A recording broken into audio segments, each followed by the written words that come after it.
All right, welcome everyone to Winning Wimbledon Live with Mark and I. Today, we're going to be talking about the 80-20 principle. And if you've heard of the 80-20, basically all that means is that 20% of the things that we do bring us 80% of the results. And it is so true in tennis. And we can kick off with this story of Stan Wawrinka, Mark, who is playing against Novak Djokovic in the next round. And Stan has been dealing with injuries for a while, has played at really high levels in the past. But you would think that, with the time that he has and the amount of time his body can actually train, he's got to be very granular about what he does.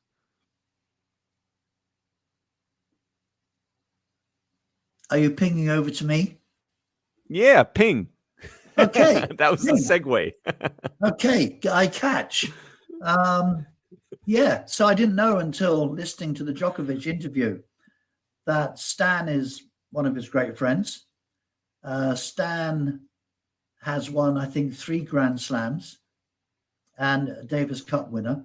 But more importantly, he is aged 40, which in the world of elite sport is old, and has had 2 knee operations, yet is back in the second round or whatever of Wimbledon, playing Novak. So as from yesterday, and people did go, oh, yeah, please tell me the 80-20. If I've got very little time, which most of us amateurs have, and or we're rehabbing or carrying injuries, and we don't have much time, what is the things that we should focus on to get the maximum results? So that's what today is all about. And Ramon, what's 80-20 of 80-20? Well, it's really interesting because we can go down this rabbit hole of a fractal, and you imagine that as you zero in on things, there's always going to be the 20% of the 20% that gets you, say, 64% of the results. And it's like this with everything in nature. But in tennis, what are those things, those levers that we can pull in our training that if we spent a disproportionate amount of time executing and practicing and training and rehearsing, that would bring us exponential results for that time? And so Mark has a program called the Trust Method that goes through this principle in depth. And let's start with trust, I think, Mark, because trust stands for tactics, repetition, under pressure, self or identity, which we talked about yesterday, and then finally the thoughts, feelings, and emotions. And what's unique about it is you train them all at the same time.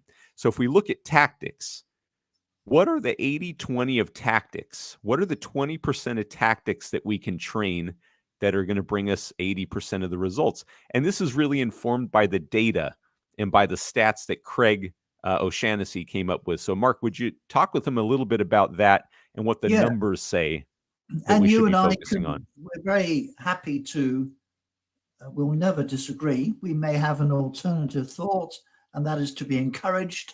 And apart from doing the 80-20, we're also trying to get down to the one thing, the 4% that you should do to get 64% of the results. That would be very powerful. Before giving our views on tactics, I used to go to many clubs around the world, and without doubt, I would see people practicing by hitting the ball down the middle to their opponent and grooving and running around, long rallies, forehand and backhands.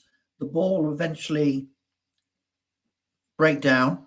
They'd start in the center of the baseline, throw the ball down the middle, and do the same thing again for a whole hour, which is great if you're having fun. But if you're wanting to win matches, what they don't know is that only 10% of the points last for 8 shots or more. So they spend 100% of their time learning and training how to win 10% of the points. So that's the segue in. And this doesn't discount, the ability to rally and to build a rhythm and to have strokes that work under pressure. But I think what you're saying is that if tennis is a game of keep away and all we're doing is playing catch all the time, we're setting ourselves up for trouble when we get onto the match court. You are so good. Tennis is a game of keep away, and we're playing catch. God, Ramon. Yeah. I wish I could say I came up with that. I stole it from someone. Oh, we steal all our best stuff. We repurpose. Let's put it that way. Repurpose. Yeah, repurpose. I like that. The positive spin. So in the audience, we have people that have done the winning formula and in the winning academy, and these stats are engraved in their brain. But nevertheless, they have said this is still useful. I knew this. You said it before countless times. This time it's landed, and this is what I'll train. And there'll be other people out there that aren't aware of these stats. So the first question to ask, and we will rattle on because we've got lots to cover in a short space of time, is what is the most common rally length? And when I started off with Thomas Bensinger at the time was director of tennis for the Singapore Tennis Association. He had done his own survey, which turns out a year later to be exactly corroborated by Craig O'Shaughnessy.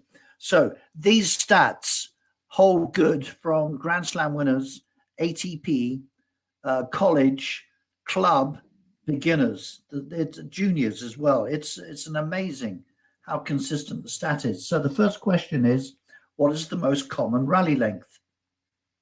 Ramon, do you know this? Go on, give us the answer. I think I do. We've talked about it a few times. If you guys have any ideas about what the most common rally length is, put it down in the comments. Let us know in the chat. And we want to also encourage you guys, if you are not yet part of our winning Wimbledon free community, where we have live training throughout the fortnight of Wimbledon. We have guest speakers, the guys that have been doing amazing things. We'll put a link in the replay in the comments, and you guys can join that. It's absolutely free. And that most common rally length is, Mark? One shot. So 30% of the rallies are one shot, or points are one shot. And then the second question is, well, what is the second most common rally length? And that happens to be, with the pregnant pause, 3 shots. So if you add those two together, your serve plus 1, which is how the name is, a massive 45% of the points. Now, 25% of the points are also the returner serve and the 1. So 70% of points finish in 4 shots or less. As it happens, 20% are in what's called the pattern of play, 5 to 8 shots, and 10% is what we all train. So if we don't have much time, clearly we need to be focusing on the serve, the returner serve, and the next shot, which would tend to be the forehand to control the court or put the ball away or force an error. And we're talking about singles here, but for the people that are playing doubles, this could be the serve and the first volley, and obviously you get your partner involved, so that plays into the equation. But I think what I'm hearing you say is, let's really get good at dialing in the serve and the next shot that we're going to hit on the court.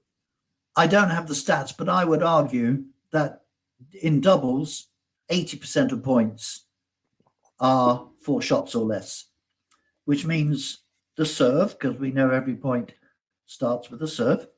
We know every point has a returner serve. And then in doubles, it's the volley. So those are the 3 things. So on the serve then, Ramon, so now we're focusing on those things and spending our time on that rather than rallying. If we now go to the fractal, the 4% of the serve, everybody would probably, not everybody, but mostly people would be encouraged to have more power in the serve. If you were practicing the serve, what would you be practicing as a knowledgeable 80-20 coach? Well, I'll tell you, when I first met you, it would have been, okay, I got to crank up this thing. I got to get another 10 miles an hour and add some massive spin. And what's so interesting now is watching even the pros, even watching Dominic Thiem play Tsitsipas yesterday. Thiem is cranking his serve 125 miles an hour, and Tsitsipas is returning it relatively easily. And it's all about the placement. It's all about the direction and the precision. Because if we look at the serve plus one as a tactic, as our 80-20 of a tactic, and to use your language, the 80-20 of the 80-20 of the serve would now be how precise can you hit that serve and in order to set up your next shot. And I think that's one thing for everybody watching here. If you are out and your primary goal is to compete and to win more matches, if we could get you into the mindset of precision first, and as Lenny always says, don't take our word for any of this stuff, but go out and train your ability to hit smaller and smaller targets and notice what happens to the next ball that you receive. And just notice if it becomes a better shot or a weaker shot. And when we start adding in the next elements of variety and spin and power, it just amplifies everything. So I would say definitely direction, Mark, would be the 80-20 of direction, 80-20. hitting your spots, really. So direction, precision, and consistency. We don't want you to be having 100% consistency, because that probably is saying you've got no penetration. So 70% consistency, direction, and precision of hitting your spots. And I would say particularly of the second serve, because as my mentor once said, we're only as good as our second serve. And so having a training regimen, if we're talking about 80-20, where you can develop a second serve that you can rely on under pressure, that you can hit with full confidence to a specific target, opens up so many doors for you going for your first serve, or even just using that second serve as a change of pace on your first serve and making you more unpredictable and never letting your opponent get into any kind of a rhythm, I think is really powerful. You touched on something a little earlier, which I just want to bring up about the aim of the serve. So the aim of the serve is pure and simple, to set up your second shot. We would argue the serve is not finished until you've hit two shots. And by then, the stats say 70% of the points will have finished. So in doubles, the aim of the serve is not to set up your second shot. The aim of the serve is to set up your partner at the net. And where you go and how you serve, again, there are stats that say where above the net the returner serve will go. So we can take a lot of the guesswork out and just practice now as the fractal, not just the serve, but those few things on the serve. And that will make a major difference. Returner serve, Ramon. How are you fixed on that? Well, again, I think it goes back to, if we're talking about 80-20, it goes back to how can you train your return to serve to be super precise. And there's a concept we haven't talked about yet, Mark, that I don't know if you came up with it or you learned it from someone, but it's training in the, we repurposed it. I love it. So it is training in the alley. And the alley can be your best ally. If you take a partner, and you guys can try this if you're watching this live or if you're watching it on a replay, next time you go out to the court, get a partner and have one of you serve down the alley, and then you go ahead and try and return down the alley. And what we learned pretty quickly is, it's really challenging to do. But if you can learn to hit those kind of targets, the 80-20 is now the alley, and now we can hit anywhere in the court to any target. And so for me, again, Mark, it's about nailing the return to serve with direction and control and precision and consistency. Absolutely. And And the alley what is, I've oh, go on. No, no. and what I've found time and time again playing USTA doubles with guys that have really big serves is if you can lock in to that target and hit that corner, if you got a serve and volley or you're hitting that corner right where the service line meets the singles line in the alley, or if you're going to nail it at the net man or whatever you're going to do, being able to hit that target consistently over the course of the match will almost invariably end up giving you the advantage in a game that is not about blowing someone out of the water. It's about the margins. And so if we train in that way, we train the ability to execute that return to serve. And we can talk about maybe execution in a future live with Lenny. Then over the course of a match, the balance swings in your favor. So, Mark, tell us about the 80-20 of the return to serve in your view, because you kind of started this whole concept of 80-20 in tennis, as far as I know, and you've got a unique spin on it, I'm sure.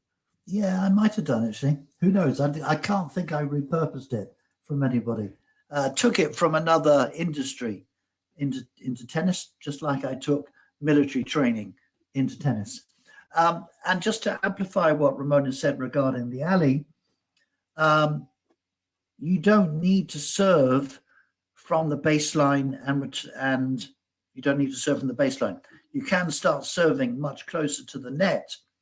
And so the returner server has many more returns to serve and can get into a rhythm with less time. So when you eventually go back and serve from the baseline, it should be much easier for them because they've practiced under more difficult circumstances. And practice taking the ball early on the rise with the backhand and the forehand. Practice taking the ball late and driving it, Nadal-like, backhand and forehand. It's the most, if you notice in the Grand Slams, most of the pros are now fantastic returner servers, whereas 5 years ago they were fantastic servers, and the emphasis has switched to returner serve, following Djokovic and Andy Murray and others. So for us amateurs, I would argue the returner serve is probably the least practiced shot, yet it comes following the serve, so it's not a surprise. And if we can return serve better, we will break more service games and then win more matches. My fractal on the returner serve, in fact, I have two fractals borrowing from Lenny. One is to, as the person is committed to the serve, so that's before they've hit the ball, their shoulders are just turning, they've committed, is to get yourself out of the way. Do not watch the ball onto the strings to get what they say is an early read, because just by doing that with your eyes, you're now in conscious mechanical brain, and the amount of data to be processed in order to get you to move when you're in mechanical mode means that you'll always be late for the ball. So what you need to do, as my fractal, is when you see them commit to the shot, zoom out, use your peripheral vision, and say to yourself, get to the ball. And that's your job done. You are now out of the picture, and instincts will take you there and return the ball. And then you can say to yourself afterwards, amazing, how did that happen? Because I didn't control it. So Yeah. that's Lenny talks about my fractal. How to train, watching the person serve, zooming out, and letting instincts take over as you just give the command, get to the ball. However the ball comes, whatever speed, whatever direction, whatever spin, get to it. Lenny talks about the halo above the head. And this is such a massive moment for me when I learned this because I was doing exactly what you said. I was watching the ball from my opponent's hand float up into the sky and then having a laser like focus on the ball. And there's three things that we have to do when the ball's coming from our opponent's side of the net over to ours. We've got to scan, we got to track, and then we've got to focus. And if we focus too soon, we will forget to hit the ball. So the scanning element is what you said, is get ready to go get it. And that thought triggers those athletic instincts to kick in exactly when we need it. Now, tracking, that's your footwork. That's getting your body into position to hit the ball. And then we focus in the last 3 feet leading up into contact. And that's where we really bring all of our attention in a perfect world into the ball and making contact. And we're going to talk more about this with Lenny when we have him on in a couple days. So that's really, really good, Mark. The fractal of the return to serve. If you guys are short on time, if you want to go out and want to win more matches, and we know that the stats inform us that 70% of the points are won and lost in the 0 to 4 shot rally length, then the serve and the return are going to be your biggest bangs for your buck. And within those, your ability to hit targets, increasingly smaller targets, will be your fractal there. Now, should we get into, Mark? Would you like to go on to repetition now? Or just say just one last thing on that. We'll get into the forehand in just a tick. So it sounds simple, but like any skill, it needs to be trained, and it takes something to trust your instincts. But the instincts need to have been trained, and it takes something because we're so used to controlling our brain to protect ourselves, not realizing that it makes life much more harder for us. So that's just what we just said, is one thing to go and train and then trust. Probably the last thing on, because now we're talking about combinations of the surplus one, return of surplus one, in order to train the 80-20 tactic. So the last one then is the forehand, Ramon. I'm suggesting the 80-20 shots go into the C quadrant. So if you think of the baseline as being A quadrant, the furthest forehand shot, the B is closest to the center line, the C is the other side, and D is the backhand cage. I would suggest the 80-20 is going into the C as a forehand. And so, from anywhere on the other side of the court. If you're conceptualizing this at home, it's in the deuce court, the side closest to the alley would be A, closest to the center line would be B, and then when we go to the ad court, C would be the quadrant closest to the center, and then D would be out towards the alley. Yeah, and you can argue that we should be hitting it into the D. I would only contend that they practiced the backhand from the D quadrant a lot, and they wouldn't have practiced it from where C intersects with D.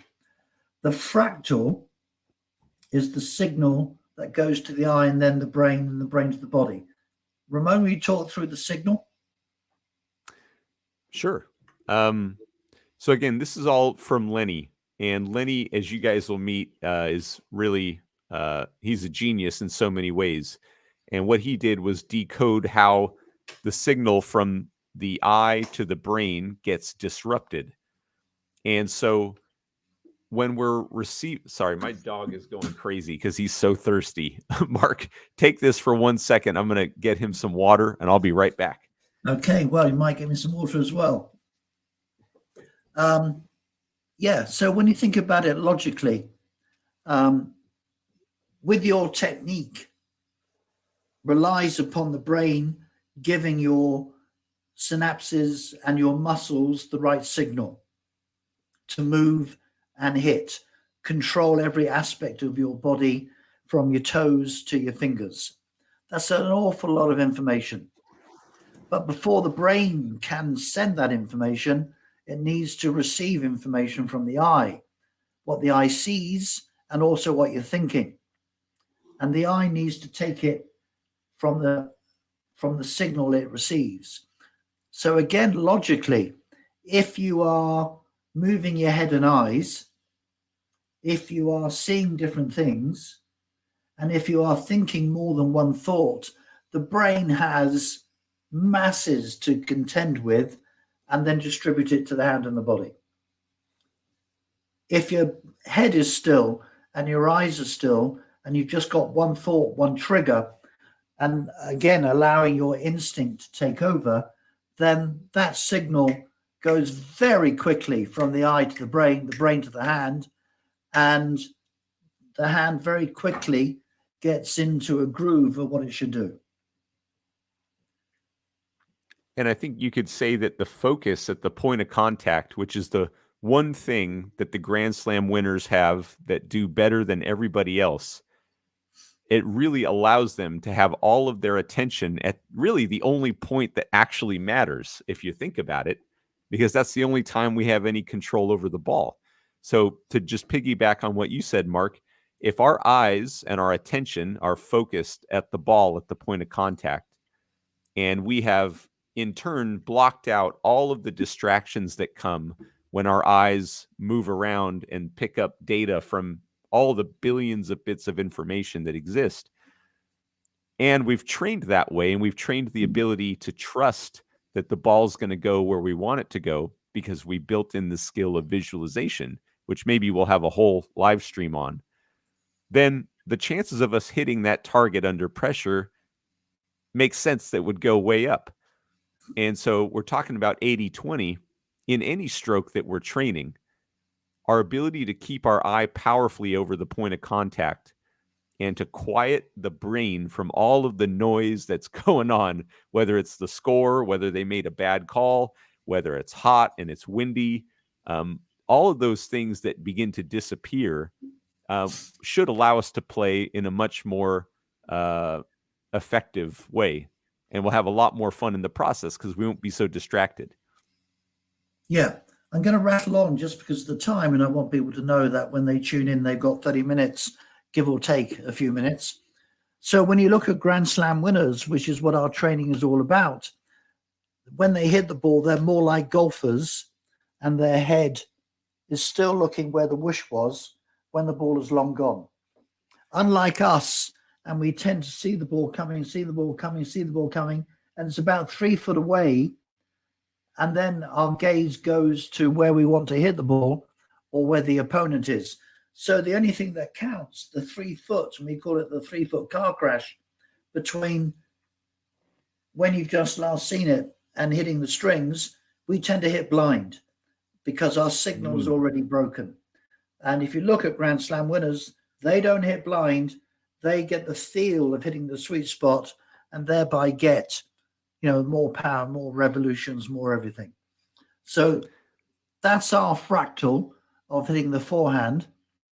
And we've got the U, the S, and the T to do, and very quickly. So U of under pressure, I would say that the fractal is visualization. I'm just going to, because we've not rehearsed this, Ramon, as ever. Would you agree with visualization? And if you do, why does it eat pressure for breakfast? Well, it's certainly one fractal. I think with pressure, pressure is a biological hormonal experience in our body that we feel when we're in a threatening situation. And it's helped us evolve because, if there's a saber-toothed tiger around the corner, now's not the time to close our eyes and meditate. It's time to run, fight, or hide. And so that gets triggered in a tennis match. And so the ability to visualize as something that is a trained skill means that you're not thinking about, what if I miss? Where's he going? What if how about I change my mind? What did my coach tell me about my forehand technique? What about my footwork? All of that stuff disappears. And now you've given your brain a very clear signal of exactly where you want to hit the ball. And if you train that ability to visualize powerfully and you give yourself enough feedback in training and saying, okay, I'm visualizing, but I'm 5 feet to the right or I'm 7 feet to the left. If you keep putting that idea in of visualizing, and you're training with proper fundamentals and obviously keeping your eyes still and you're on balance and there's nothing crazy going on with your stroke, even if there is crazy things going on with your stroke, your ability to visualize will strengthen your ability to hit targets. And by definition, we can't think of more than one thing at once. So all those other competing thoughts that trigger those emotions of stress have to disappear. So I would definitely agree with that. And I would also agree with setting up the conditions in training once the fundamentals are established, that you can now execute under increasing levels of pressure with the skill of visualization so that now your body's used to it. Your body knows this experience, and the meaning that we give it is different because the meaning now is this is extra juice. This is Yeah. going to allow me to really, with an extraordinary amount of attention, be powerfully at the point of contact and be in that flow of getting to the ball the best position I can as fast as I can. And now you're on autopilot. Now you're in flow. So I would agree, Mark, and Great. we are rattling on here, and guys, we are just about the 30-minute mark.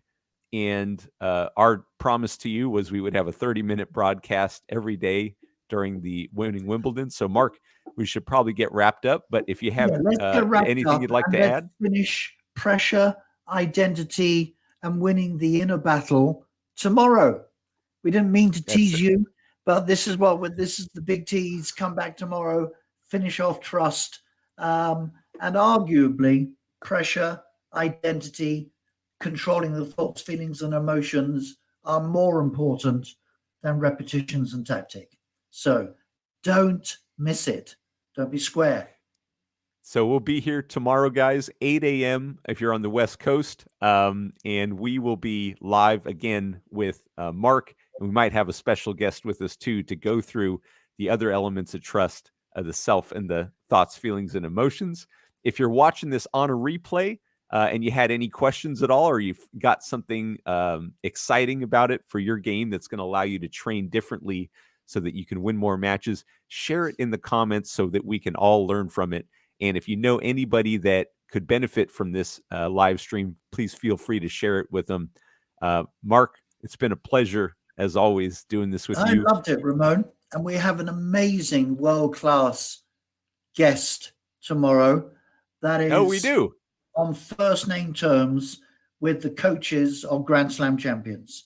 So be there. Yes. Okay, so that's awesome. You guys are not going to want to miss this. We've got just an extraordinary man we'll introduce you to tomorrow who is connected to the best coaches in the world, who has some great insights for you. So thank you guys so much for tuning in, and we'll see you tomorrow. Yeah, great. Bye, guys.